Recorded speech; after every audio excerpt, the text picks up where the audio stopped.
दोस्तों ये कहानी का दूसरा भाग है। कहानी के पहले भाग के लिए आप नीचे डिस्क्रिप्शन बॉक्स में जाएं, वहां पर मैंने लिंक दे दिया है। तो आप लिंक पर क्लिक करके कहानी के पहले भाग को सुन सकते हैं। तो चलिए दोस्तों, कहानी के दूसरे और आखिरी भाग को शुरू करते हैं। विजय प्रताप की निगाहें प्रिया पर पूरी तरह टिकी हुई थीं, जो अपने ध्यान में मगन धीमे धीमे सीढ़ियां उतरती हुई पास आ चुकी थी। विजय प्रताप पर नजर पड़ते ही वो चौंकी और फिर सावित्री देवी ने उसका परिचय करवाया। ये विजय प्रताप है, कुछ दिनों के लिए हमारा मेहमान है। इसे किसी भी प्रकार की कोई शिकायत नहीं होनी चाहिए, ये तुम्हारी जिम्मेदारी है। हमेशा की तरह सख्त लहजे में कहते हुए उन्होंने विजय की जिम्मेदारी प्रिया को सौंप दी। विजय का कमरा तैयार हो चुका है, तुम जरूरी सारी चीजें कमरे में पहुंचा दो। विजय, तुम्हें कोई भी समस्या हो तुम सीधे प्रिया से बात कर लेना। मैं आजकल जरा व्यस्त हूँ, गांव की औरतों की समस्याएं कुछ ज़्यादा ही बढ़ गई हैं, इसलिए हवेली और हवेली की जिम्मेदारियां मैं कल ही प्रिया को सौंप चुकी हूँ। मैं गांव की औरतों की पंचायत में जा रही हूँ, अब प्रिया तुम्हारा ख्याल रख लेगी। सावित्री देवी ने गहरी नज़रों से अपने भतीजे को देखा और मुस्कुराते हुए अपने इरादे उसे सौंप दिए। प्रिया सावित्री देवी के इरादों से बेखबर विजय को उसके कमरे तक ले गई थी। इस दौरान विजय ने उसे बहुत ही अपनेपन का बर्ताव करते हुए उसे अपने बारे में सब कुछ बता दिया था कि वो अपना मास्टर्स पूरा कर चुका है और कुछ ही दिनों की छुट्टियों पर आया है ताकि गांव के शांत माहौल को एंजॉय कर सके। प्रिया एक शहरी लड़की थी, इसलिए वो विजय की बोल्ड नेचर को जरा भी बुरा नहीं मान रही थी। यूनिवर्सिटी में पढ़ते हुए उसकी काफ़ी लड़कों से बातचीत होती रहती थी और वो विजय की इस बातचीत को भी उसी तरह ले रही थी। विजय को उसके कमरे में छोड़कर प्रिया अपने कमरे में आ गई थी। प्रेगनेंसी की वजह से वो बहुत ज़्यादा थकी हुई रहने लगी थी। फिर ध्रुव की बेरुखी ने भी उसे पूरी तरह थका कर रख दिया था। सारा दिन उसने अपने कमरे में चुपचाप बिताया और जब शाम को ध्रुव आया तो विजय को देखते ही वो उससे खुशी के मारे लिपट गया। विजय ध्रुव से बड़ा था, इसलिए ध्रुव न सिर्फ उससे बहुत प्यार करता था बल्कि उसकी बेहद इज्जत भी किया करता था। वो दोनों स्कूल प्रोजेक्ट को ही डिस्कस कर रहे थे। ऐसे ही डिनर पूरा हुआ और प्रिया सबसे पहले कमरे में चली गई। ध्रुव काफ़ी देर तक विजय के साथ बातें करता रहा और फिर जब कमरे में आया तो उसकी नज़र सोती हुई प्रिया पर पड़ी। नींद में वो अपने आप से बेखबर किसी सौंदर्य की देवी जैसी लग रही थी। गर्भावस्था ने उसकी खूबसूरती को और भी निखार दिया था। पहले जो वो दुबली पतली हुआ करती थी, लेकिन अब उसका पूरा स्वरूप निखर चुका था। रंगत जो पहले ही गोरी दमकती हुई थी, अब उसमें हल्का गुलाबीपन भी शामिल हो चुका था। उसे टूटकर प्रिया के स्वरूप पर प्यार आया था और आगे बढ़कर उसने अपने होंठ प्रिया के गालों पर रख दिए। प्रिया थोड़ा सा कसमसाई थी लेकिन उठी नहीं थी। ध्रुव उसके पास बैठकर उसके बालों की लटों से खेलने लगा। अब ध्रुव की इस हरकत पर प्रिया की आंख खुल गई। आई एम सॉरी यार, मैं फिर लेट हो गया तुम्हारे पास आने में। ध्रुव ने तुरंत माफ़ी मांगी थी। प्रिया बिना कुछ कहे उठकर बैठ गई। नाराज हो मुझसे? नहीं, मैं क्यों नाराज होंगी। जानती हूँ कि आप गांव के लोगों की भलाई के लिए काम कर रहे हैं और फिर ये मेरा ही तो सपना है कि इस गांव में स्कूल हो, अस्पताल हो, ताकि यहाँ के लोग भी एक अच्छी ज़िंदगी जी सकें। प्रिया के समझाने पर ध्रुव ने मुस्कुराकर उसके हाथों पर अपना हाथ रख दिया। Thank you for understanding. अब तो विजय भैया भी आ गए हैं तो मुझे सहारा मिल गया है। उनके साथ मिलकर सारे प्रोजेक्ट्स जल्दी ही पूरे हो जाएंगे। ध्रुव की बात पर प्रिया चौंकी। मतलब?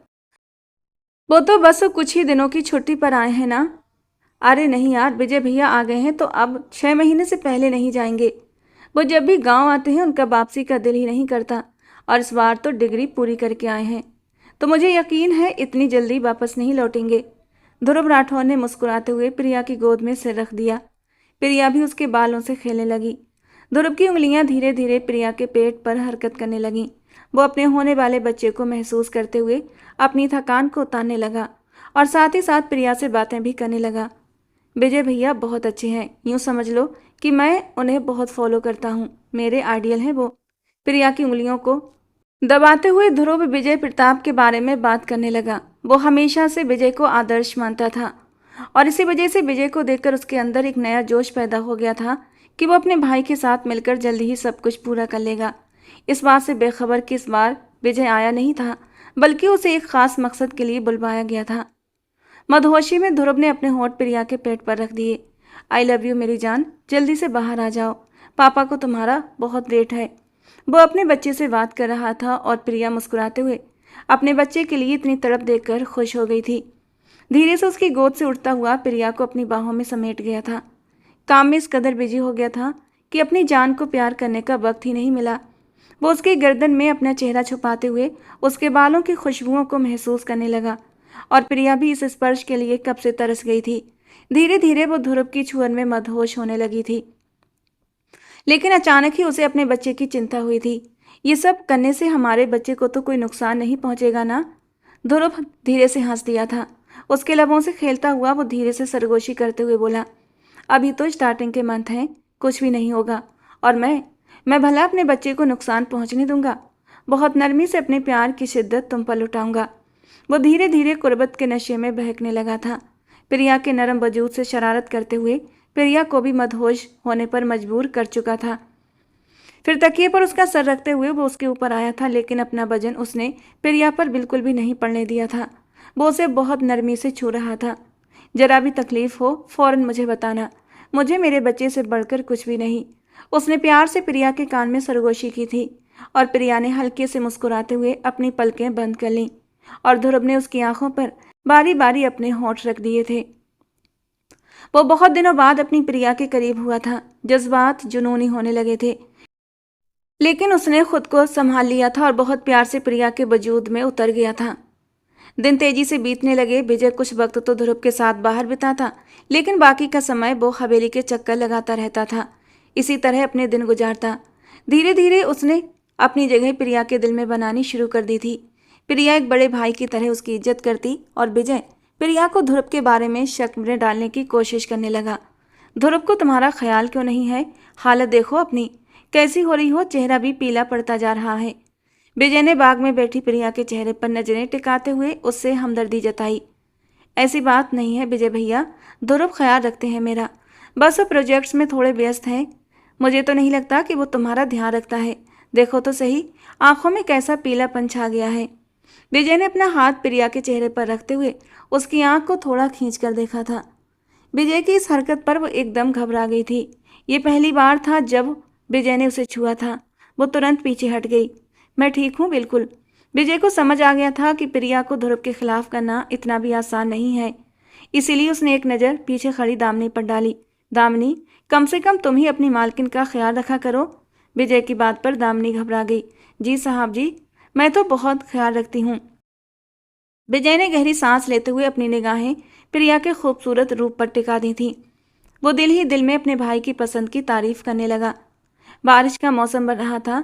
शांत माहौल में सांस लेने के लिए प्रिया बाहर आकर बैठी थी, लेकिन अब विजय की बातें और नज़रों से उसका दम घुटने लगा था। क्या वाकई ध्रुव को उसका ख्याल नहीं है? कितने दिन हो गए थे उन दोनों ने ढंग से बात तक नहीं की थी। सारा दिन थक हार कर जब ध्रुव वापस आता तो या तो वो सो चुकी होती थी या फिर ध्रुव में ही ज़्यादा देर जागने की हिम्मत नहीं होती थी। और फिर विजय जिस तरह लगातार शक के बीज बो रहा था, कहीं ना कहीं से तो जमीन फटना ही थी। विजय ने प्रिया के चेहरे के बदलते रंग देखे तो उसका दिल खिल उठा। वो सफल हो रहा था और फिर उसने प्रिया के साथ और भी अधिक वक्त बिताना शुरू कर दिया। 2 महीनों में ही वो प्रिया के बहुत करीब आ गया था। प्रिया जिसे दोस्ती समझ रही थी वो दरअसल विजय की एक गहरी योजना थी। प्रिया का गर्भ अब 6 महीने में प्रवेश कर चुका था और उसकी तबीयत बहुत ज़्यादा खराब रहने लगी थी। ध्रुव स्कूल के कुछ पेपर्स के काम के सिलसिले में शहर गया हुआ था और प्रिया की रात में अचानक तबीयत बिगड़ गई थी। वो घबराहट की हालत में कमरे से निकली और सावित्री देवी के कमरे का दरवाज़ा खटखटाने लगी, लेकिन सावित्री देवी ने दरवाज़ा नहीं खोला। उसने फ़ोन उठाकर लगातार ध्रुव को कॉल किया, लेकिन ध्रुव फ़ोन नहीं उठा रहा था। मजबूरी में वो विजय के कमरे के दरवाजे पर पहुंच गई। विजय भैया, विजय भैया, दरवाजा बजाते हुए वो लगातार विजय को आवाज़ें दे रही थी। दामिनी उसके पीछे ही खड़ी थी। बीबी जी, मैं कुछ करूं? आप बताएं, मुझे बताएं, मुझे किसे बुलाना है? उसकी हालत देखकर दामिनी भी बुरी तरह घबरा चुकी थी। इतने में विजय प्रताप ने दरवाजा खोल दिया। सामने खड़ी प्रिया को देखकर वो हैरान रह गया, क्योंकि घड़ी रात के 2 बजा रही थी। सब ठीक है प्रिया? मेरी तबीयत बिगड़ रही है, क्या आप डॉक्टर को ले आएंगे? दरअसल लेडी डॉक्टर दूसरे गांव में रहती है और चेकअप के लिए उसे बुलवाया जाता है। ध्रुव भी यहाँ नहीं है, इसीलिए मुझे आपके पास आना पड़ा। विजय ने तुरंत कमरे का दरवाज़ा खोला और उसे अंदर आने को कहा। नहीं, मैं अपने कमरे में चली जाती हूँ, आप डॉक्टर को बुलवा लीजिए। प्रिया विजय के कमरे में कदम नहीं रखना चाहती थी, लेकिन उसने प्रिया का बाजू पकड़कर उसे सहारा देते हुए अपने कमरे में बिठा लिया। प्रिया, तुम्हारी तबीयत खराब हो रही है। एक कदम भी चलना तुम्हारे लिए मुश्किल हो रहा है। यहीं मेरे कमरे में बैठो और दामिनी, तुम जाओ और बुआ जी को उठाओ। बुआ जी के जागने के बाद ही मैं डॉक्टर को लेकर आऊँगा। इस तरह आपको तकलीफ में अकेला छोड़कर नहीं जा सकता। दामिनी तुरंत सावित्री देवी के कमरे की ओर जाने लगी तो पीछे से विजय की आवाज़ आई, दामिनी, जाते हुए कमरे का दरवाज़ा बंद करती जाना। विजय ने दामिनी को हुक्म दिया क्योंकि कमरे के अंदर एसी चल रहा था और यही सोचते हुए दामिनी ने कमरे का दरवाज़ा बंद कर दिया था, जो कि ऑटोमेटिक लॉक हो गया और वो सावित्री देवी के पास पहुंच गई। सावित्री देवी के कमरे का दरवाज़ा लगातार खटखटाती रही, लेकिन काफ़ी देर तक उन्होंने दरवाज़ा नहीं खोला और फिर जब दरवाज़ा खुला तो सामने खड़ी दामिनी को देखकर वो चौंक गई। इतनी रात को तुम्हें क्या मुसीबत आ गई है? बड़ी मालकिन, वो छोटी मालकिन, प्रिया मैम साहब। दामिनी घबराहट के मारे कुछ बोल भी नहीं पा रही थी। क्या हुआ प्रिया को? और प्रिया है कहाँ? जी, वो विजय साहब के कमरे में है। उनकी तबीयत बहुत ज़्यादा ख़राब हो गई है। दामिनी की बात पर सावित्री देवी की आंखें फैल गई थीं। उन्होंने तुरंत फ़ोन उठाकर विजय को कॉल लगाया। तुम्हारे कमरे में बैठी है वो। दरवाज़ा अंदर से लॉक कर लो। कोशिश करो किसी बहाने से उसका दुपट्टा भी ले लो। बाकी सब कुछ मैं संभाल लूँगी। दबे दबे स्वर में उन्होंने फ़ोन के दूसरी तरफ मौजूद विजय को निर्देश दिए थे। दामिनी दरवाजे पर हाथ बांधे खड़ी थी और हैरान थी कि बड़ी मालकिन अब तक अपनी बहू के पास भाग क्यों नहीं रही।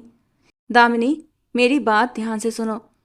एक पल को रुककर उन्होंने दामिनी के चेहरे को गौर से देखा था, जो हैरत से सावित्री देवी का चेहरा देख रही थी। जी मालकिन, बोलिए, मैं सुन रही हूँ, उसने नजरें झुकाकर जवाब दिया। तुम्हारा बाप मेरी जमीनों पर काम करता है। तुम्हारी बहन मेरी बहन के गांव में ब्याह कर गई है और तुम्हारी छोटी बहन, उसका भविष्य भी मेरे हाथ में है। तुम्हारे परिवार की खुशियां मेरे हाथों में हैं।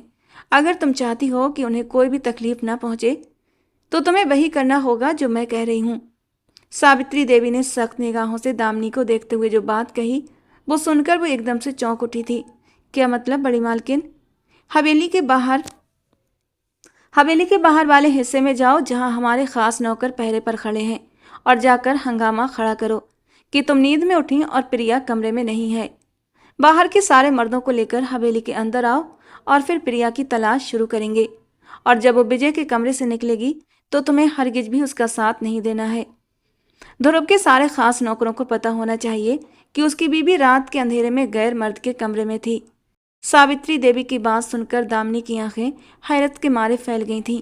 मगर बड़ी मालकिन, वो घबराए हुए अंदाज में बोली, मत भूलो हमारे तुम पर कितने एहसान है दामिनी। हम चाहें तो तुम्हारे बाप को इस गांव से बेदखल कर सकते हैं, तुम्हारी बहन का घर बिगड़वा सकते हैं। सावित्री देवी ने उसकी बात काट कर उसे धमकी दी थी और वो अपनी कच्ची उम्र की वजह से तुरंत डर गई। मेरे पापा को कुछ मत कहिएगा, तो फिर जाओ और वो करो जो हम कह रहे हैं। दामिनी ने तुरंत बाहर की तरफ दौड़ लगाई और ऐसा दिखाया जैसे उसे नहीं पता कि प्रिया कहाँ है। और सावित्री देवी दरवाज़ा नहीं खोल रही। सारे गार्ड और नौकर प्रिया की तलाश में हवेली में फैल गए और आखिरकार वो विजय के कमरे से बिना दुपट्टे के आधी बेहोशी की हालत में बाहर निकली, जबकि विजय बिना शर्ट पहने ही कमरे से बाहर आया था। इसी वजह से देखने वालों ने उस दृश्य को अपने हिसाब से समझ लिया। पीछे ही सावित्री देवी भी खड़ी थीं, जिन्होंने छाती पर हाथ मार मार कर शोर मचाना शुरू कर दिया। हाय मेरे बेटे की इज्जत, ये लड़की तो उसे नीलाम कर रही है। पहले ही कहा था मैंने, शहरी लड़की है, ना ब्याह करके लाओ इसे। हमारे खानदान की इज्जत मिट्टी में मिला दी। कोई मेरे ध्रुव को बुलाओ, बताओ उसे कि उसके पीछे उसकी औरत क्या क्या कर रही है। जानबूझकर सावित्री देवी ने ध्रुव के खास नौकर के सामने हंगामा खड़ा किया था। वो जानती थी कि वो तुरंत ध्रुव को फोन करेगा। सावित्री देवी को कोई जवाब दिए बिना ही विजय ने गुस्से में सारे नौकरों को बाहर भगा दिया और पलटकर प्रिया को देखा, जो हल्के हल्के होश में ये समझने की कोशिश कर रही थी कि आखिर हुआ क्या है। विजय ने प्रिया को पानी पिलाया और दूसरी शर्ट पहन ली। विजय भैया, ये सब क्या है? वो एकदम घबरा गई थी। डॉक्टर को बुलाने के लिए कपड़े चेंज कर रहा था और ये सारे नौकर तुम्हारी तलाश में आए थे। तुम बेफिक्र रहो, मैंने सबको वापस भेज दिया है। वो उसे तसल्ली देने की कोशिश कर ही रहा था कि सावित्री देवी कमरे में आ गई और एक जोरदार थप्पड़ प्रिया के चेहरे पर जड़ दिया। बेशरम, बेहया, पति शहर गया है, ससुर दूसरे गांव पंचायत के लिए, और तूने पीछे से बेशर्मी की हदें पार कर दी। सावित्री देवी के इल्जाम पर प्रिया के चेहरे का रंग उड़ गया। एक पल में ही उसे सब कुछ समझ आ चुका था। झूठ है ये, मैंने कुछ भी नहीं किया। वो पेट पकड़कर तड़पते हुए रोने लगी। बताओ दामिनी, मेरी तबीयत खराब थी इसीलिए मैं यहाँ आई थी। उसने तुरंत उसने तुरंत दामिनी का सहारा लिया जो चुपचाप पीछे खड़ी तमाशबीन बनी हुई थी। अरे वो क्या बताएगी, आंखों से देखा है सबने। विजय, इससे पहले कि तुम्हारा भाई लौटे तुम तुरंत वापस निकल जाओ। मुझे डर है कहीं ध्रुव तुम्हारा कत्ल न कर दे। यहाँ मैं सब कुछ संभाल लूंगी, तुम अभी जाओ यहाँ से। उन्होंने तुरंत ही विजय को वहां से निकल जाने का कहा। विजय पहले से ही इस सब के लिए तैयार था, इसीलिए अपना सामान समेटकर वो वहां से भाग निकला। प्रिया तो अब तक समझ ही नहीं पा रही थी कि हुआ क्या है। उसे डॉक्टर की जरूरत थी और उस पर एकदम से आसमान गिरा दिया गया था। पेट पकड़े वो खड़ी हुई थी और फिर दामिनी का सहारा मांगने लगी, लेकिन सावित्री देवी ने सख्ती से दामिनी को आदेश दिया कि वो आज की रात अपने घर चली जाए। दामिनी चुपचाप बड़ी मालकिन के हुक्म पर अपने घर के लिए निकल गई थी। पीछे से प्रिया दामिनी को आवाजें लगाती रह गई। दामिनी प्लीज मत जाओ, मुझे ऐसे अकेला छोड़कर मत जाओ, मुझे तुम्हारी बहुत ज़रूरत है। लेकिन दामिनी ने उसकी एक न सुनी और हवेली से निकलती चली गई। सावित्री देवी ने रोती बिलखती प्रिया को ऐसे ही छोड़ दिया और अपने कमरे में जाकर दरवाज़ा बंद कर लिया। अपने हिस्से का काम वो कर चुकी थी। प्रिया दर्द से तड़पती हुई बार बार ध्रुव को कॉल कर रही थी, लेकिन ध्रुव का नंबर बिजी जा रहा था। न जाने वो किससे बात करने में व्यस्त था। मदद के लिए सबको पुकारते पुकारते वो वहीं बेहोश होकर जमीन पर गिर पड़ी। कोई उसे देखने और पूछने वाला भी नहीं था। उसके खास आदमी राजीव ने ध्रुव को फ़ोन करके सारी स्थिति बता दी थी, जिसे सुनने के बाद उसने प्रिया की मिस कॉल का जवाब नहीं दिया था। जब प्रिया उसे कॉल कर रही थी वो कमरे में मौजूद नहीं था और उससे पहले कि वो प्रिया की मिस कॉल देखता, राजीव की कॉल आ गई थी और राजीव ने उसे जो खबर सुनाई थी वो सुनकर वो हैरान रह गया था। उसे यकीन था कि उसकी बीवी बदचलन नहीं हो सकती, इसीलिए उसने सोचा कि वो खुद हवेली जाकर उससे बात करेगा। प्रिया की ओर से दोबारा आई कॉल को उसने रिसीव नहीं किया था, क्योंकि वो मौके पर ही पहुंचकर सारे हालात समझना चाहता था। गांव में इज्जत के नाम पर क्या कुछ हो सकता है, इसका उसे अच्छे से अंदाजा था। इसीलिए उसने अपनी गाड़ी बहुत तेजी से दौड़ाना शुरू कर दी। उसने तुरंत शहर से वापसी का रास्ता लिया और जैसे ही हवेली पहुंचा तो चारों तरफ सन्नाटा था। वो अपने कमरे में गया तो देखा प्रिया जमीन पर गिरी हुई जिंदगी और मौत की जंग लड़ रही थी। प्रिया की हालत देखकर एक पल के लिए ध्रुव सब कुछ भूल चुका था। प्रिया, वो चीखते हुए प्रिया की ओर भागा था। जहां देखा प्रिया पूरी तरह बेहोश हो चुकी थी। ध्रुव उसे उठाकर दोबारा शहर ले गया, लेकिन तब तक उसका बच्चा इस दुनिया से जा चुका था और साथ ही डॉक्टर ने उसे ये भी खबर सुना दी कि अब प्रिया कभी दोबारा माँ नहीं बन सकेगी, क्योंकि बहुत सारी जटिलताओं के चलते उसकी माँ बनने की क्षमता खत्म हो गई थी। यह खबर प्रिया से कहीं ज़्यादा ध्रुव पर कहर बनकर टूटी थी। वो पूरा समय प्रिया के सिरहाने बैठा रहा, लेकिन जब प्रिया को होश आया तो ध्रुव को देखते ही वो बुरी तरह रोने लगी। मेरा फ़ोन क्यों नहीं उठाया था ध्रुव? तुम्हारी माँ की वजह से हमारे बच्चे की जान चली गई। रोते हुए उसके दिल की बात जबान पर आ गई और ध्रुव एकदम उससे पीछे हटा था। माँ को कसूरवार क्यों ठहरा रही हो प्रिया? विजय भैया के साथ रात के अंधेरे में उनके कमरे से बिना दुपट्टे के तुम बाहर निकली थी। इसमें माँ का क्या कसूर है? ध्रुव के इस अंदाज पर प्रिया हैरानी से उसे देखती चली गई। बताया मुझे राजीव ने कि दामिनी तुम्हारी तलाश में पागल हो रही थी और तुम विजय के कमरे से मिली। तुम और विजय जिस हाल में थे वो नौकरों ने मुझे बताया, लेकिन मैंने यकीन नहीं किया। मैंने तुम्हें उठाकर अस्पताल पहुंचाया और अब तुम मेरी माँ को दोष दे रही हो, जो अपने कमरे में थी, जिन्हें किसी बात की खबर तक नहीं थी। ये झूठ है ध्रुव, ये सब कुछ तुम्हारी माँ का किया धरा है। और दामिनी तुम्हें खुद बताएगी कि मेरी तबीयत उस समय कितनी ज़्यादा ख़राब हो गई थी और सावित्री जी ने अपने कमरे का दरवाज़ा तक नहीं खोला था। प्लीज़ इस वक्त चुप हो जाओ प्रिया, घर चलकर बात करेंगे। ध्रुव ने आसपास खड़ी नर्सों को देखकर उसे चुप करवाया था। शाम तक रो रोकर प्रिया का बुरा हाल हो चुका था। औलाद को खो देने का सदमा और फिर दामन पर लगा दाग, दोनों ही उसे चैन नहीं लेने दे रहे थे। शाम को जब वे वापस हवेली पहुंचे तो सावित्री देवी छाती पीटती हुई रोती नजर आई। हाय मेरा पोता चला गया, मेरा बारिश चला गया। उनका ड्रामा चरम पर था। प्रिया बस खामोशी से उन्हें देखती रही। दामिनी बताओ साहब को कि मेरी तबीयत कितनी ख़राब थी। मैंने कितनी बार तुम्हारे साहब को कॉल की, कितनी बार सावित्री देवी का दरवाज़ा खटखटाया और आखिरी विकल्प के तौर पर मैं विजय भैया के कमरे की तरफ गई। प्रिया खुद को संभालते हुए अपनी बेगुनाही का सबूत ध्रुव के सामने रखना चाहती थी, लेकिन दामिनी की खामोशी ने उसके होश उड़ा दिए थे। पिछले 2-2.5 सालों से वो जिस दामिनी को अपनी छोटी बहन की तरह समझती आई थी, आज उसी की खामोशी प्रिया को जिंदा गाड़ देने के लिए काफी थी। बताओ दामिनी, बताओ आखिर सच क्या है। दामिनी ने नजरें झुका ली और फिर धीरे से कहने लगी, मैं जब सोकर उठी तो प्रिया बीबी कमरे में नहीं थी और ढूंढने पर वो विजय साहब के कमरे से मिली, वो भी बिना दुपट्टे के। दामिनी के कुछ शब्दों ने प्रिया के दिल पर गहरी चोट कर दी थी और वहीं ध्रुव ने मुट्ठियां भींचते हुए खुद पर काबू किया था। कमरे में जाओ प्रिया, सख्त लहजे में कहते हुए उसने प्रिया को जबरदस्ती कमरे में भेज दिया था। देख ले बेटा, मैंने तो पहले ही कहा था, इन शहरी लड़कियों की कोई इज्जत नहीं होती और ना ही इन्हें इज्जत रखनी आती है।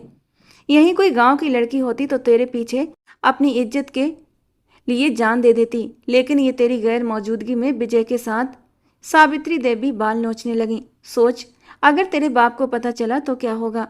विजय तो रात के अंधेरे में ही निकल गया, विजय को भी इसी ने बहकाया होगा, वरना हमारे खानदान का खून ऐसा बेशर्म नहीं जो अपने ही भाई की इज्जत पर नजर रखे।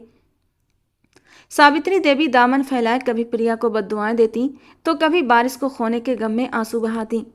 ध्रुव ने उन्हें तसल्ली देकर कुछ ही देर बाद कमरे में कदम रखा, जहां प्रिया का रो रो कर बुरा हाल था। अब क्यों आंसू बहा रही हो तुम? चला गया हमारा बच्चा।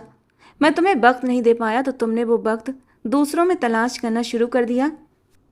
मैं मानता हूँ कि मर्द और औरत को एक दूसरे की ज़रूरत होती है। तुम्हें भी मेरे साथ की ज़रूरत थी, लेकिन जो कुछ भी मैं कर रहा था वो तुम्हारे लिए ही तो कर रहा था। फिर तुम कैसे विजय भैया के साथ? वो अविश्वास में था। मैंने कुछ नहीं किया। झूठ बोलते हैं सब, झूठ बोलती है दामिनी, सब झूठे हैं। प्रिया, और सिर्फ अकेली तुम एक सच्ची हो। हवेली के सारे नौकर, मेरी माँ और खुद दामिनी, वो सब झूठ क्यों बोलेंगे? और प्रिया के लिए अब कहने को कुछ भी नहीं बचा था। उसका ध्रुव उस पर यकीन नहीं कर रहा था।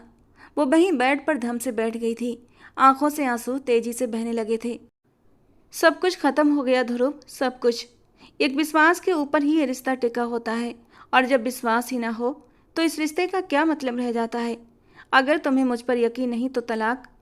तलाक के शब्द पर ध्रुव ने साइड टेबल पर रखा गुलदस्ता उठाकर जमीन पर दे मारा। खबरदार, जो आइंदा ये शब्द तुम्हारी जबान पर आया, इस घर से, इस हवेली से और मेरी जिंदगी से तुम कभी भी नहीं जाओगी। दरवाजा पटक कर वो कमरे से बाहर चला गया था और प्रिया ने अपने कानों पर हाथ रख लिए थे। उसकी हंसती खेलती जिंदगी तबाह हो चुकी थी। कुछ ही देर बाद दामिनी उसके कदमों में बैठी थी। माफ़ कर दीजिए मैडम जी, मुझे माफ़ कर दीजिए, मजबूर थी मैं। दामिनी ने सारा सच प्रिया के सामने रख दिया था। अपनी बेबसी बताते हुए वो प्रिया के पांव पकड़कर रो रही थी। प्रिया ने बस एक नज़र उस पर डाली और चुपचाप पीछे हटकर बैठ गई। कमरे में सन्नाटा छा गया था। प्रिया के आंसू अब सूख चुके थे। दवाइयों के असर में वो कुछ ही देर में नींद की गहराइयों में उतरती चली गई थी। रात के अंधेरे में जब ध्रुव वापस लौटा तो उसकी आंखों की लाली कई राज बयान कर रही थी। शायद वो रोता रहा था। औलाद को खो देने का गम उसे अंदर ही अंदर खा रहा था। वो सोती हुई प्रिया के पास आकर बैठा और उसके पांव पर अपनी उंगलियां फेरने लगा। विजय वापस अपने देश जा चुका था। सावित्री देवी अपने कमरे में आराम कर रही थी। दामिनी कमरे के बाहर मौजूद थी और वो प्रिया के बेहद करीब। मुझे तुम पर अपनी जान से ज़्यादा भरोसा है। औलाद को खोने के गम ने शायद मुझे कड़वा बना दिया था, लेकिन मैं आज भी तुमसे पहले जितनी ही मोहब्बत करता हूँ प्रिया। ध्रुव ने धीरे से अपने होंठ प्रिया के पैरों पर रखे थे। उसके होंठों की गर्मी से वो चौंक कर उठ बैठी। क्या कर रहे हैं आप? जल्दी से पैरों को समेटती वो पीछे हुई थी। कैसी तबीयत है अब तुम्हारी? ध्रुव ने अपने लहजे को सामान्य बनाए रखा। ठीक हूँ मैं, क्या होगा अब? जो खोना था वो खो चुकी हूँ, अपनी औलाद भी और आपका भरोसा भी। सॉरी, मैं बहुत कड़वा हो गया था। नजरें झुकाए वो अपने रवैये की माफ़ी मांग रहा था। काश काश तुम मेरा फ़ोन उठा लेते तो मैं कभी विजय भैया के कमरे का रुख न करती। मेरा फ़ोन कमरे में था प्रिया, मैं स्टडी रूम में था। मैं कुछ काम कर रहा था, इसलिए ध्यान नहीं गया। मुझे नहीं पता था कि एक ही रात में कयामत टूट पड़ेगी। प्रिया के हाथ पकड़कर वो अपने आंसुओं को रोकने की नाकाम कोशिश कर रहा था। एक मर्द सिर्फ उसी औरत के आगे आंसू बहाता है जिससे वो बेहद मोहब्बत करता है, और प्रिया वही औरत थी जिसके लिए ध्रुव ने सारी दुनिया से बगावत की थी। शायद किस्मत को यही मंजूर था प्रिया। अपने आप पर काबू रखते हुए उसने प्रिया को हिम्मत देने की कोशिश की। किस्मत को कुछ मंजूर नहीं था। जो कुछ मंजूर था वो सावित्री देवी को मंजूर था। वो नहीं चाहती थी कि मैं इस घर की बहू बनूं, तुम्हारे वारिस को जन्म दूं। ये सब उनकी सोची समझी साजिश थी। और मैं बेवकूफ़ इतना भी न समझ सकी कि जिसे मैं अपना भाई कह रही थी वो भी उसी साजिश में बराबर का हिस्सेदार था। नफरत से कहते हुए प्रिया ने विजय को निशाना बनाया था। ध्रुव एकदम से ठिठक कर पीछे हटा था। क्या सबूत है तुम्हारे पास इस बात का कि ये सब कुछ मेरी माँ ने किया है? नौकरानी ने जो देखा वही बयान किया। मैं नहीं जानता कि तुम बिना दुपट्टे के वहाँ क्या कर रही थी विजय के कमरे में। विजय के जिस्म पर कपड़े क्यों नहीं थे, लेकिन मैं तुम पर भरोसा करता हूँ प्रिया। मगर इसका ये मतलब हरगिज नहीं कि तुम मेरी माँ को कसूरवार ठहराओ। प्रिया को उसकी हदें बताते हुए ध्रुव उसके पास से उठकर खड़ा हुआ था और प्रिया की आंखों में बेयकीनी फैल गई थी। वो आज भी अपनी माँ पर उससे कहीं ज़्यादा विश्वास करता था। औलाद को खो देने के बाद भी उसे अपनी माँ की चालाकियों पर शक नहीं हुआ था। प्रिया के पास फिलहाल कोई सबूत नहीं था, इसलिए वो चुप हो गई।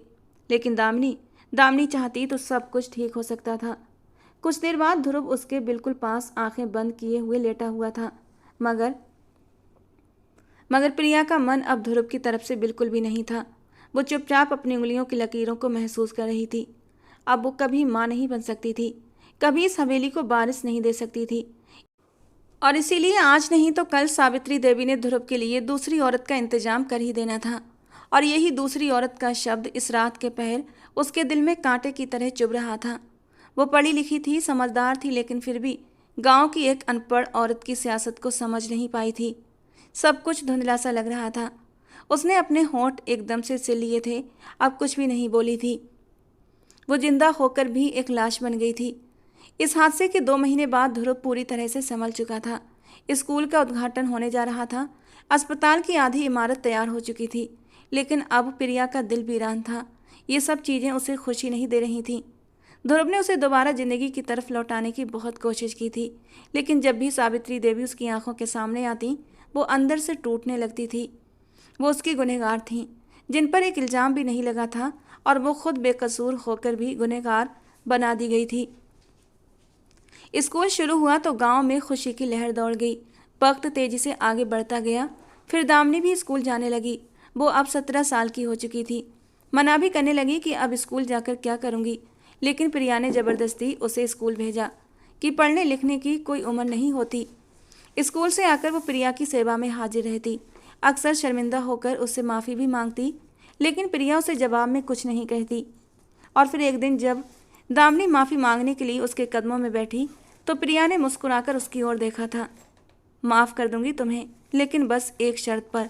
तुम्हें मेरे पति की दूसरी बीवी बनना पड़ेगा, यानी मेरी सौतन। प्रिया के लफ्ज़ों ने दामिनी के होश उड़ा दिए थे। ये आप क्या कह रही हैं बीबी जी? मैं ध्रुव साहब से शादी कैसे कर सकती हूँ? मैं एक गरीब किसान की बेटी हूँ, मेरी कोई औकात नहीं। तुमने ही तो कहा था दामिनी कि तुम हर सज़ा झेलने को तैयार हो, तो फिर तुम्हारी सज़ा यही है कि तुम मेरी जगह ले लो। मैं अब कभी माँ नहीं बन सकती, इसीलिए तुम अपने मालिक को वारिस दो और अपने मालिक की ज़िंदगी में खुशियाँ भर दो। मैं चाहती हूँ कि मेरा पति ध्रुव हमेशा खुश रहे। प्रिया ने अपने दिल पर पत्थर रखते हुए दामिनी को अपने इंतकाम के लिए चुना था। वो इंतकाम जो उसे सावित्री देवी से लेना था, वो इंतकाम जो उसे अपने पति से लेना था। वो किसी भी हाल में सावित्री देवी और ध्रुव को उस नुकसान के लिए माफ़ नहीं कर सकती थी जो उसने झेला था। सावित्री देवी की वजह से उसका बच्चा खो गया था और ध्रुव ने उस पर यकीन न करके उसे बहुत गहरी चोट दी थी। वो एक शब्द भी अपनी माँ के खिलाफ नहीं सुन सकता था। वो माँ जिसकी वजह से प्रिया ने अपनी औलाद खो दी। आज नहीं तो कल ध्रुव की दूसरी शादी होनी ही थी। तो फिर दामिनी से क्यों नहीं? क्योंकि ध्रुव अपने ख़ानदान का इकलौता वारिस था और अब उसका वारिस ही गद्दी नशीन बनना था। दामिनी ने उसकी ज़िंदगी उजाड़ने में उन जालिमों का साथ दिया था, इसलिए अब उसे भी सज़ा मिलनी थी, और वो सज़ा दामिनी को खुद ध्रुव देगा। ये बात प्रिया अच्छे से जानती थी। वो जानती थी ध्रुव कभी उसकी जगह किसी और औरत को नहीं दे सकता। दामिनी को सारी ज़िंदगी उस आग में जलना पड़ेगा जो प्रिया ने झेली थी।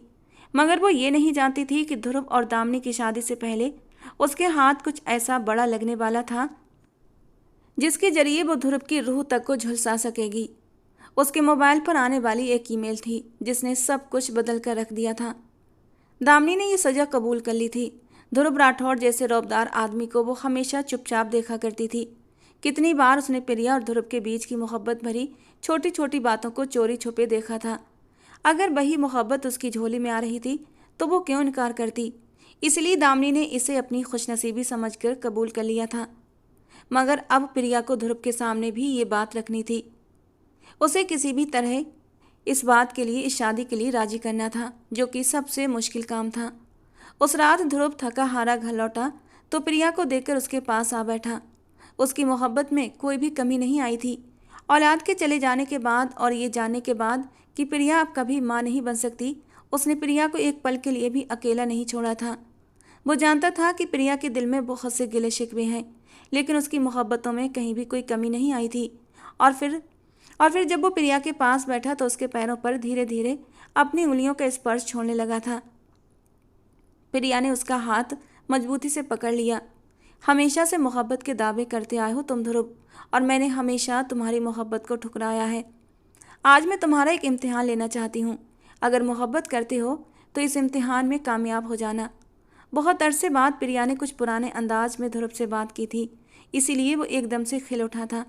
मेरी जान, मैं तुम्हारी मोहब्बत के हर इम्तिहान में सफल होने को तैयार हूँ। तुम एक बार आजमा कर तो देख लो। वो पूरी तरह उसकी मोहब्बत में डूबा, उसकी आंखों में खोने लगा था।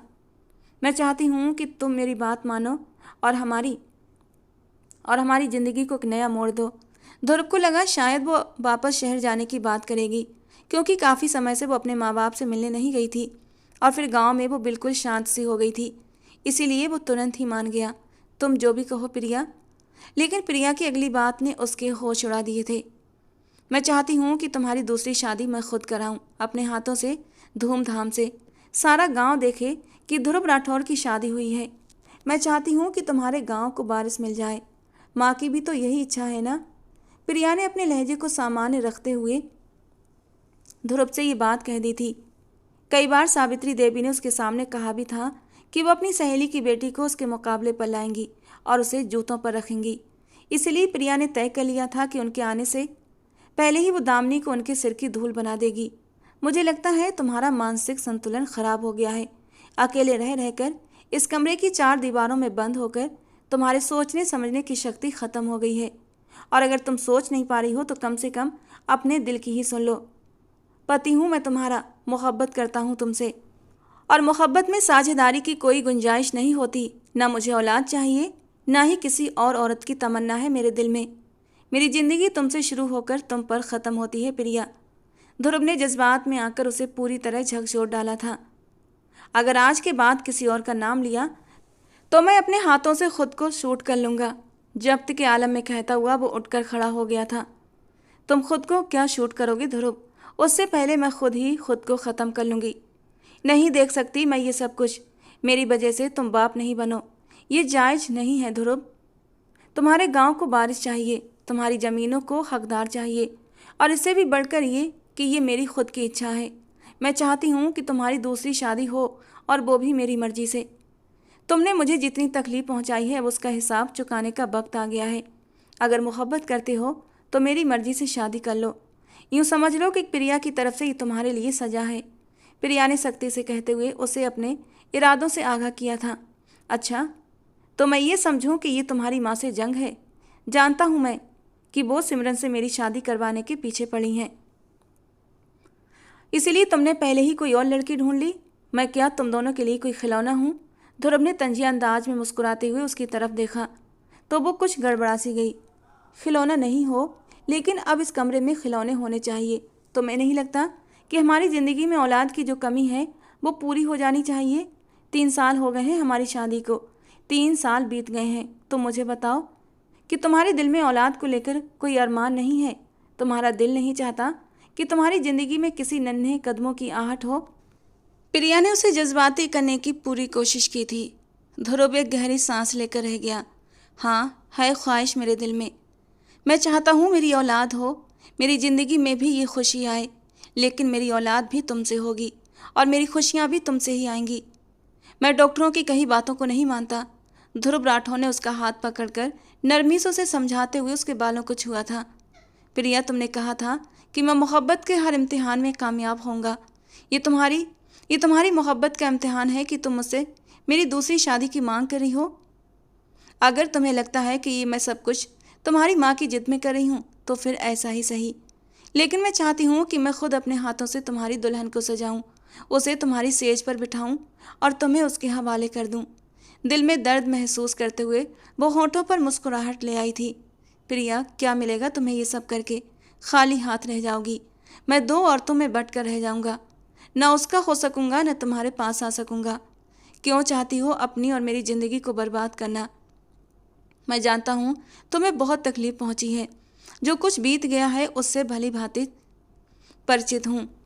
पछताता हूँ उस रात को लेकर, रोता हूँ हर बार, अपने ही आंसुओं से खुद को भिगोता हूँ। तुम बताओ और क्या करूँ? क्या ये सज़ा कम नहीं कि मैं अपनी ही औलाद का कातिल खुद को समझता हूँ? ध्रुव ने बर्दाश्त की हदों को पार करते हुए अपनी आंखों की नमी को बहुत जोर से रगड़कर साफ किया था। प्रिया ने बेबसी से उसे देखा था। ये भी ना कह सकी कि ध्रुव, तुम्हारी औलाद की कातिल तुम नहीं, तुम्हारी माँ है। ध्रुव, एक आखिरी चीज़ मांग रही हूँ तुमसे, बस एक आखिरी बार। मेरी मोहब्बत की खातिर मेरी इस बात को कबूल कर लो। प्रिया उसके कदमों में बैठकर गिड़गिड़ाने लगी। ध्रुव उसकी इस नादानी पर न सिर्फ हैरान था बल्कि परेशान भी था कि यह सब कुछ क्या हो रहा है। ठीक है, अगर तुम चाहती हो तो मैं तैयार हूँ। ध्रुव ने एक पल में ये सोचकर मंजूरी दे दी थी कि प्रिया की जिंदगी में कोई लड़की नहीं है। वो जानता था प्रिया का अब किसी से कोई वास्ता नहीं, तो इतनी जल्दी वो किसी को सौतन के तौर पर ढूंढ नहीं सकेगी। इस बात से बेखबर कि वो तो पहले ही अपनी सौतन ढूंढ चुकी थी। ठीक है, तो फिर अपनी माँ को बता दो कि कुछ दिनों में तुम्हारी दूसरी शादी हो रही है, और वो भी मेरी पसंद की लड़की से। ध्रुव ने इस बेवकूफ़ लड़की को एक नज़र देखकर चुपचाप उठकर सावित्री देवी के कमरे में चला गया। काफ़ी दिनों से वो उससे ढंग से बात नहीं कर पाया था, इसीलिए उनके पास जाकर बैठ गया। लेकिन उन्होंने बात सिमरन के टॉपिक से ही शुरू की थी। वो सिमरन को जल्द से जल्द अपनी बहू बनाना चाहती थी, और फिर ध्रुव ने हिम्मत करके उन्हें बता दिया कि प्रिया उसकी शादी अपनी मर्जी से करवाना चाहती है। ये सुनकर सावित्री देवी के तो 14 खाने खुल गए थे। उन्हें तो लगा था कि सिमरन और ध्रुव की शादी का सुनकर सबसे बड़ा हंगामा तो प्रिया ही खड़ा करेगी और वो उसे हवेली से बाहर निकाल फेंकेंगी। वो तो ये सोच भी नहीं सकती थी कि प्रिया खुद किसी और को सौतन बनाने का सोचेगी। किसे तलाश कर लिया तुम्हारी बीबी ने? ले आएगी कोई अपने जैसी शहर की लड़की। कह दो उसे कि हम गांव वाले हैं, गांव की लड़कियों को ही अपनी इज्जत बनाएंगे। अब पहले ही उसकी वजह से बहुत तमाशा हो चुका है। वो तो भगवान की कृपा है कि मेरा बच्चा बच गया, वरना अगर ये बात ज़्यादा फैलती तो शायद तुम्हें अपनी जान गंवानी पड़ती। जानबूझकर सावित्री देवी ने अतीत के जख्म उधेड़ने की पूरी कोशिश की थी। ध्रुव कुछ देर उनके पास बैठकर वहाँ से भी उठ गया। कमरे में जाने की बजाय वो गार्डन में टहलते हुए सिगरेट के कश पर कश लगाने लगा था। उसने पिछले कुछ दिनों से सिगरेट पीना शुरू कर दिया था, क्योंकि अब गम को दिल से निकालने के लिए यही धुआं जरूरी था। ध्रुव अंदर ही अंदर कितना टूट चुका था, ये कभी खुलकर प्रिया को बता नहीं सका था। उसे पछतावा था, अफसोस था कि वह अपनी बीवी के साथ उस वक्त नहीं था जब उसे उसकी सबसे ज़्यादा ज़रूरत थी। लेकिन उसने कभी अपनी माँ को भी अपनी औलाद का कातिल नहीं माना था। उसे तो यही लगता था कि प्रिया और विजय भाई के बीच कुछ नहीं था, लेकिन साथ ही उसका ये भी मानना था कि उसकी माँ कभी भी उसकी बीवी पर इतना बड़ा जुल्म नहीं कर सकती थी। और बस इसी कशमकश में वो दो रिश्तों के बीच पिस रहा था, और अब तो वो दूसरी शादी की मंजूरी भी दे चुका था। खिड़की से प्रिया काफ़ी देर तक उसे यूं ही सिगरेट के धुएं के बादलों में खोया देखती रही, और फिर जब ध्रुव पलटा तो उसकी निगाहें खिड़की पर खड़ी प्रिया से टकरा गईं। हल्के रंग का फ्यूजी सूट पहने वो इस उदास रात का ही हिस्सा लग रही थी। आई एम सॉरी प्रिया, शायद मैं अपनी मोहब्बत में कामयाब नहीं हो सका। दिल ही दिल में पछतावे की आग में जलता हुआ ध्रुव अपने कमरे में पहुंचा था। प्रिया बिस्तर पर लेटी हुई थी और उसने दूसरी ओर करवट ले रखी थी। ध्रुव ने बेचैनी में कहा, बताओगी नहीं किसे ढूंढा है मेरे लिए? माँ का कहना है कि अब मेरी शादी किसी गांव की लड़की से ही होगी। प्रिया को जलाने की नीयत से उसने ये बात कही थी, लेकिन अगली बात ने उसके पैरों तले से जमीन खिसका दी थी। जब प्रिया ने मुस्कुराकर उसकी ओर देखा, गांव की ही लड़की है, फिक्र मत करो, जबान है, खूबसूरत है, और सबसे बढ़कर ये कि तुम्हारी रग रग से भली भांति परिचित भी है। किसकी बात कर रही हो तुम प्रिया? वो एकदम से चौंक गया था। तो क्या प्रिया पहले ही लड़की तलाश कर चुकी थी? वक्त आने पर बता दूंगी। पहले तुम अपनी माँ को राजी करो और विवाह का इंतजाम करो। ध्रुव एकदम से चुप हो गया था, लेकिन अगली सुबह उससे भी ज्यादा कहर बरपा देने वाली सुबह थी। जब दामिनी सावित्री देवी को उठाने के लिए उनके कमरे में गई तो पता चला कि रात के किसी पहर उन्हें स्ट्रोक आया है। वो भागती हुई ध्रुव के पास पहुंची। ध्रुव उन्हें तुरंत लेकर शहर के अस्पताल गया, लेकिन सावित्री देवी को लेफ्ट साइड पैरालिसिस हो चुका था और उनका शरीर काफ़ी हद तक काम करना छोड़ चुका था। वो बिस्तर पर लग गई थीं और अब उनका शरीर शायद ही दोबारा हिल सके। सावित्री देवी बिस्तर पर आ गईं। सारी हवेली का नियंत्रण और पूरा गांव अब प्रिया के हाथ में आ चुका था। सावित्री देवी की बीमारी पर उसे जरा भी अफसोस नहीं हुआ था, बल्कि उसने चुपचाप सब कुछ अपने कब्जे में लेते हुए ध्रुव की शादी की तैयारी शुरू कर दी थी। और फिर शादी से एक दिन पहले जब ध्रुव ने बहुत ज़्यादा जिद करके उससे पूछा कि वो किससे उसकी शादी करवा रही है, तब प्रिया के होंठों से निकले नाम को सुनकर वो चौंक कर रह गया था। मुझे लगता है कि तुम पूरी तरह पागल हो चुकी हो। दामिनी तुम्हारी नौकरानी है, हर वक्त तुम्हारे साथ रहने वाली। तुम उसकी शादी मुझसे करवाना चाहती हो, एक नौकरानी से? और अभी उसकी उम्र ही क्या है, अभी 18 की भी नहीं हुई है। अगर माँ को पता चला तो वो हंगामा कर देंगी, और गांव वाले, उन्हें क्या जवाब देंगे हम कि हमने किसान की बेटी को उनकी मालकिन बना दिया। ध्रुव का बस नहीं चल रहा था कि वो किसी दीवार से सिर टकरा दे। ध्रुव, मैंने कहा था ना, ये तुम्हारी मोहब्बत का इम्तिहान है, बस इसमें साबित हो जाओ। मैं ये बेवकूफ़ी नहीं कर सकता प्रिया। तुम अभी और इसी वक्त इन तमाम इंतजामों को रोक दो। मैं और तमाशा नहीं चाहता। वो इनकार करता हुआ कमरे से निकल गया था और प्रिया ने उसे जाते हुए देखा। ध्रुव के जाते ही दामिनी दौड़ती हुई कमरे में आई थी। बीबी जी, ध्रुव जी बहुत गुस्से में हैं। मुझे बहुत डर लग रहा है। वो बुरी तरह डर के मारे कांप रही थी। फिक्र मत करो दामिनी, कल शादी होगी और तुम इस हवेली की दूसरी छोटी मालकिन बन जाओगी। ये मेरा तुमसे वादा है और यही तुम्हारी सजा भी है। दामिनी चुपचाप एक और खड़ी हो गई थी और प्रिया ने एक बार फिर अपना मोबाइल उठाकर वो ईमेल चेक की थी जो उसकी ज़िंदगी का एक नया राज खोलने वाली थी। ध्रुव के सामान से उसने उस मेल का प्रिंट निकाला और उसे उसी फाइल में रख दिया जो उसकी अस्पताल की फाइल थी। रात गए जब ध्रुव वापस लौटा तो उसके चेहरे पर गुस्से के साफ असर थे।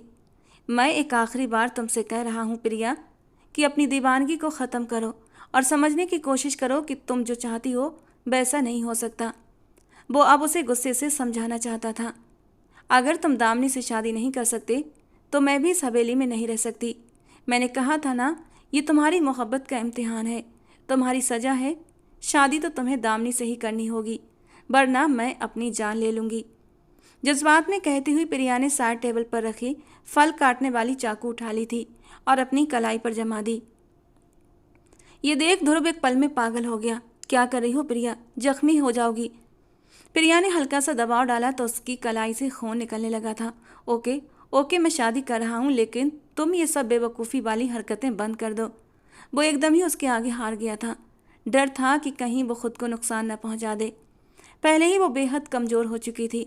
खुद का ख्याल न रखने की वजह से हर वक्त बीमार सी दिखती थी। अब अगर उसे कुछ हो जाता तो ध्रुव जिंदा होते हुए भी मर जाता। अगले दिन सावित्री देवी को पता चला था कि दामिनी को प्रिया उनके बेटे के लिए सजा रही है, और ये सुनते ही वो एकदम दीवानी सी हो गई थी। लेकिन न वो उठ सकती थी, ना ही अपनी जुबान हिला सकती थी। प्रिया ने उनकी बीमारी का फ़ायदा उठाकर दामिनी को दुल्हन बनाकर सेज पर बिठा दिया। गांव के सारे लोग आए थे और धीमी धीमी फुसफुसाहटों में हर कोई उसे पागल कह रहा था कि जो अपनी ही नौकरानी को अपनी सौतन बना रही थी, और वो भी पूरी खुशी से। सबको यही लग रहा था कि बच्चा होने के बाद दामिनी को हवेली से निकाल फेंक दिया जाएगा और प्रिया और ध्रुव उस बच्चे को अपना बना लेंगे। किसी को नहीं पता था कि प्रिया के दिलो दिमाग में क्या चल रहा है। और फिर दामिनी को ध्रुव की सेज पर बिठाकर वो अपने कमरे में लौट आई थी। ध्रुव ने न चाहते हुए भी दामिनी का हक अदा किया था, क्योंकि अब वो उसकी पत्नी थी। और फिर जब वो प्रिया के पास आया तो प्रिया ने फाइल खोलकर उसके सामने रख दी। ये वही फाइल थी जिसमें वो ईमेल लगाई गई थी। धीरे धीरे ध्रुव उस फाइल को देखने लगा जिसमें शुरुआत में अस्पताल के कागजात थे और फिर एक पेज पर लिखा था, प्रिया अब मां नहीं बन सकती। और जब वो आखिरी पन्ने पर पहुंचा तो उसके दिल की दुनिया उजड़ गई थी। वो एक ईमेल थी जिसका प्रिंट लिया गया था और साथ ही एक छोटा सा खत भी था जो कुछ वक्त पहले ही प्रिया को मिला था विजय की तरफ से। वो माफ़ी मांग रहा था। उसे एहसास हो चुका था कि उसने अपने छोटे भाई के साथ ज्यादती की थी। बुआ जी की बातों में आकर उन दोनों का घर उजाड़ना चाहा और इसी वजह से प्रिया का बच्चा भी मर गया। उसने माफ़ी मांगी थी। उसका कहना था कि वो ध्रुव के बच्चे को नुकसान नहीं पहुंचाना चाहता था।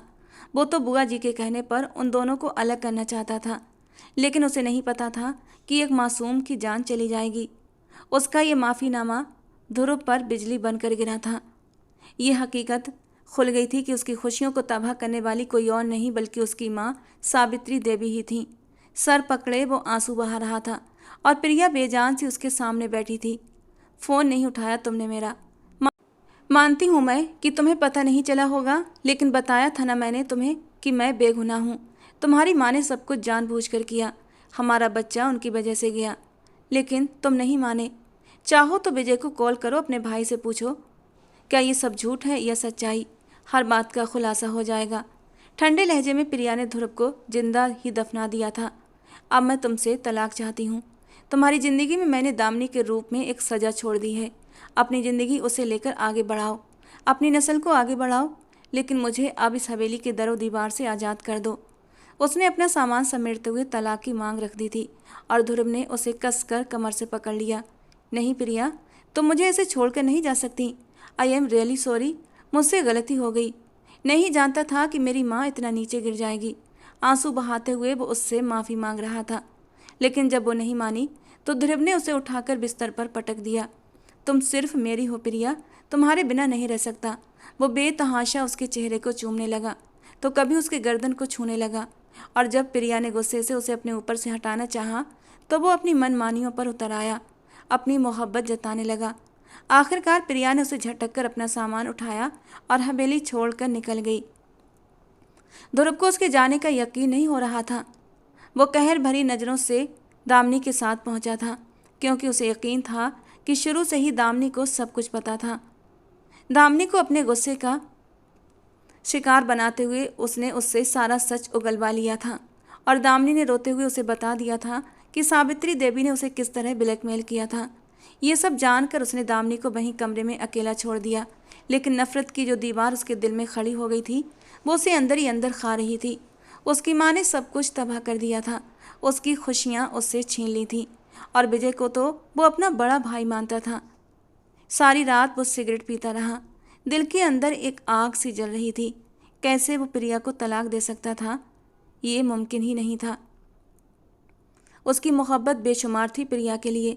दामिनी को अपनी ज़िंदगी में उसने सिर्फ प्रिया के लिए ही कबूल किया था, और प्रिया ही उसे छोड़कर चली गई थी।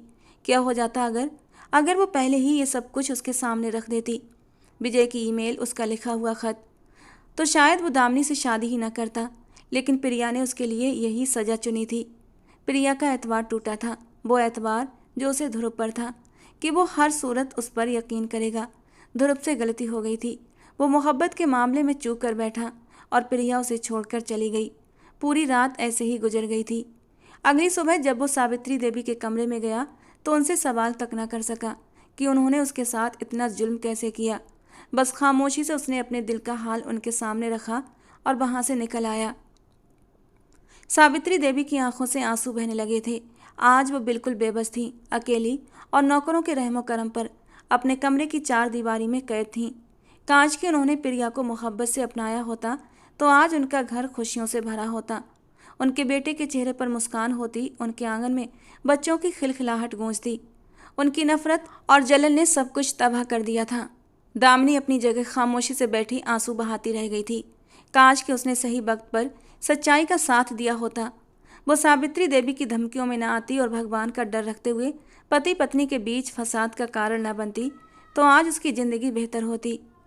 उसने ध्रुव राठौर की बीबी होने का टाइटल तो हासिल कर लिया था, लेकिन जानती थी सारी जिंदगी उसकी नौकरानियों से भी बदतर गुजरेगी।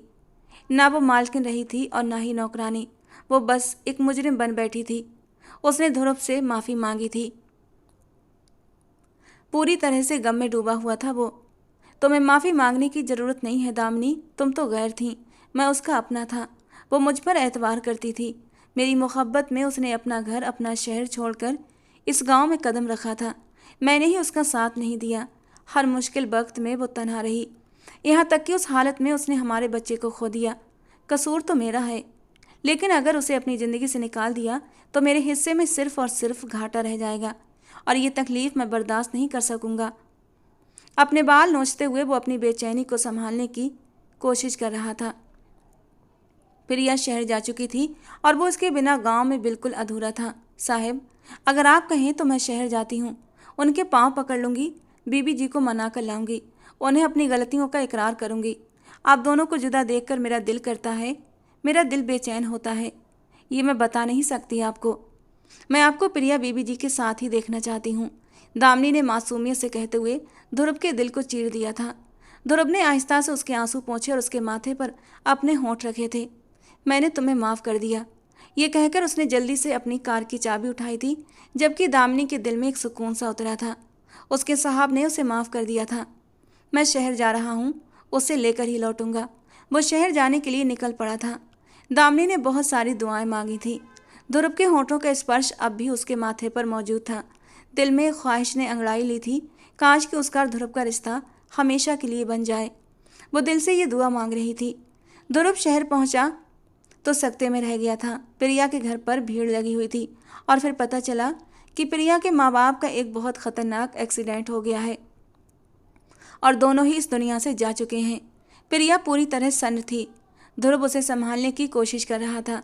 फिर ध्रुव ने ही उसके माता पिता के अंतिम संस्कार का इंतजाम करवाया, उसके घर को ताला लगाया और उसका हाथ पकड़कर उसे हवेली ले आया। वो बस बेजान पत्थर बनी हुई थी, जिसने ना इनकार किया ना ही कोई हंगामा खड़ा किया था, बल्कि ध्रुव का हाथ थामे वो खामोशी से हवेली लौट आई थी। ध्रुव ने उसे अपने सीने से लगा लिया था। कई दिनों तक वो उसके बिल्कुल पास रहा था। उसने एक बार भी दामिनी की तरफ नज़र उठाकर नहीं देखा था। वो बस प्रिया का था और प्रिया ही उसकी पूरी कायनात थी।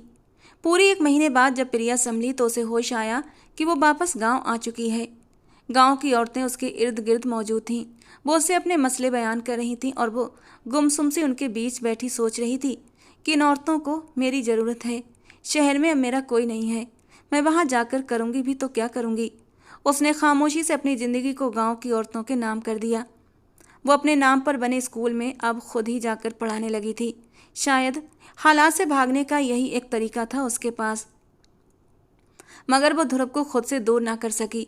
वो हर वक्त किसी आवारा भंवरे की तरह उसके आसपास मंडराता रहता, उस पर अपनी शिद्दतें लुटाता था, उसके करीब आता।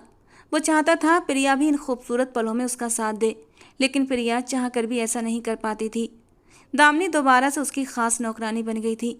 दामिनी ने कभी ये जताने की कोशिश नहीं की कि वो ध्रुव की पत्नी है। कई बार प्रिया ने उसे समझाने की कोशिश की कि वो उसकी नौकरानी नहीं है, लेकिन दामिनी के दिल को सुकून नहीं मिलता था।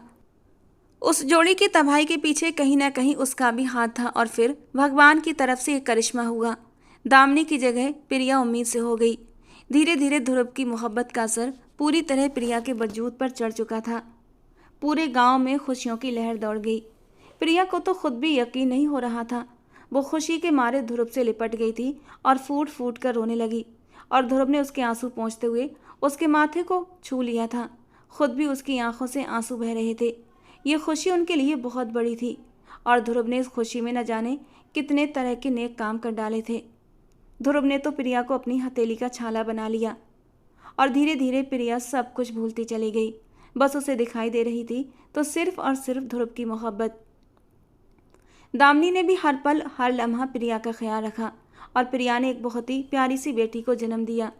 ध्रुव ने अपने और प्रिया के नाम को जोड़कर बच्ची का नाम परिधि रखा। दामिनी ने परिधि को अपनी गोद में लिया और एक माँ की तरह उसे चूमा।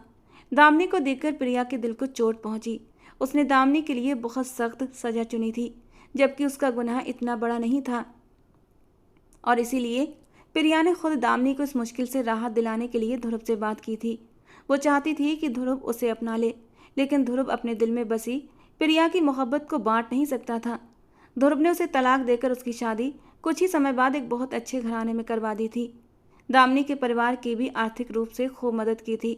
दामिनी अपनी नई शादीशुदा जिंदगी से बहुत खुश थी और प्रिया अपनी औलाद और ध्रुव के साथ अपनी ज़िंदगी में आगे बढ़ गई थी। कुछ गम हमारे नसीब में लिखे होते हैं, लेकिन उनसे ऊपर उठकर हमें ज़िंदगी को एक नए नज़रिए से देखना पड़ता है। प्रिया की ज़िंदगी ने भी बहुत से रंग बदले थे, लेकिन आखिरकार वो ध्रुव के साथ अब अपनी ज़िंदगी में बेहद खुश थी। परिधि ने उनकी ज़िंदगी में खुशियों के रंग भर दिए थे। पास्ट को बदला नहीं जा सकता, लेकिन उसे भुलाकर आगे बढ़ने की कोशिश जरूर करनी चाहिए। गलती न ध्रुव की थी, न प्रिया की और न ही दामिनी की। बस वक्त और हालात गलत थे। दोस्तों, ये कहानी का दूसरा और आखिरी भाग था। कहानी के पहले भाग का लिंक मैं नीचे डिस्क्रिप्शन बॉक्स में दे दूंगी। लिंक पर क्लिक कीजिए और कहानी के पहले भाग को सुनिए। कहानी कैसी लगी कमेंट बॉक्स में अपनी राय जरूर देना। कहानी पसंद आई हो तो प्लीज़ लाइक करना। रोज एक नई और रोमांटिक कहानी के लिए हमारे चैनल के साथ जुड़े रहें। मिलते हैं दोस्तों अगली किसी नई और रोमांटिक कहानी के साथ।